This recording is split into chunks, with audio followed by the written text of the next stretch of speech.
Pernahkah Anda berpikir bagaimana awal bangsa-bangsa di dunia terbentuk? Mengapa ada bangsa yang sudah maju dalam bidang teknologi dan sains, di sisi lain masih ada bangsa yang hidupnya masih primitif? Dalam European Journal of Human Genetics ditemukan bahwa manusia berasal dari satu kromosom Y yang disebut sebagai Adam kromosom Y. Semua manusia yang hidup saat ini kalau ditelusuri dari garis ayah bermuara pada kromosom Y tersebut.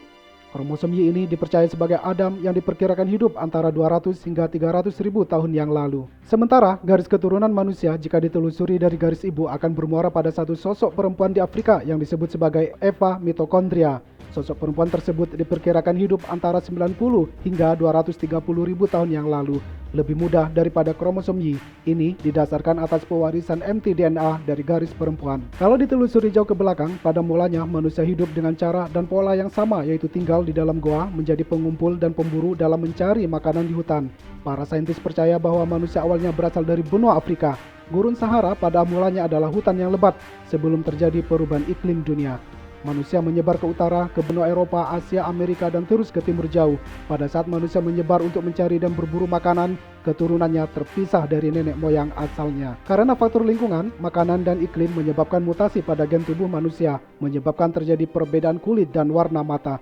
Sekelompok manusia ada yang menetap di suatu tempat yang subur karena ada sumber air dan tanahnya subur, serta iklim yang bersahabat, seperti di sekitar Sungai Nil yang tanahnya subur. Manusia yang berkumpul di sekitaran Sungai Nil semakin lama semakin banyak. Mereka membangun rumah agar terhindar dari panas, dingin, dan hujan.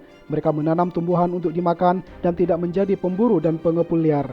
Dari sinilah muncul peradaban pertama di dunia, yaitu lembah Nil. Peradaban mengacu kepada manusia, kepada bangsa yang memiliki rumah, masyarakat, hukum, dan pemerintahan, memiliki ilmu pengetahuan dan seni yang maju, termasuk kemampuan literasi, agama, dan moral yang baik.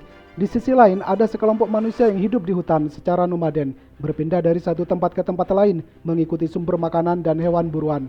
Mereka hidup hanya untuk mencari makan dan tinggal di dalam goa sebagai pelindung tatkala hujan dan malam. Sekelompok manusia ini terus berkelana jauh ke belahan dunia lain. Ada yang menetap di suatu tempat di iklim yang dingin seperti Eropa, dan ada yang menetap di tempat lain yang iklimnya panas seperti Afrika dan Australia. Kehidupan yang mengelompok dalam satu tempat inilah cikal bakal bangsa di dunia. Bangsa-bangsa ini membentuk pemerintahan, tata cara hidup atau adat budaya, dan teritori wilayah serta pemimpin di antara mereka. Kita menemukan bahwa kelompok orang-orang ini kedepannya sangat berbeda dalam cara hidup mereka. Perbedaan ini disebabkan oleh fakta bahwa beberapa bangsa mengalami perbaikan lebih cepat dibandingkan bangsa lain, dan kemajuan bangsa-bangsa ini tidak berkembang dalam arah yang sama. Faktor yang mempercepat kemajuan suatu bangsa dibandingkan bangsa lainnya ketika mereka berhasil mendomestikasi hewan liar menjadi jinak. Seperti kuda pada awalnya hewan liar berhasil dijinakkan untuk membantu keperluan manusia. Lalu ditemukannya perunggu, perak, dan baja yang digunakan untuk keperluan hidup maupun senjata.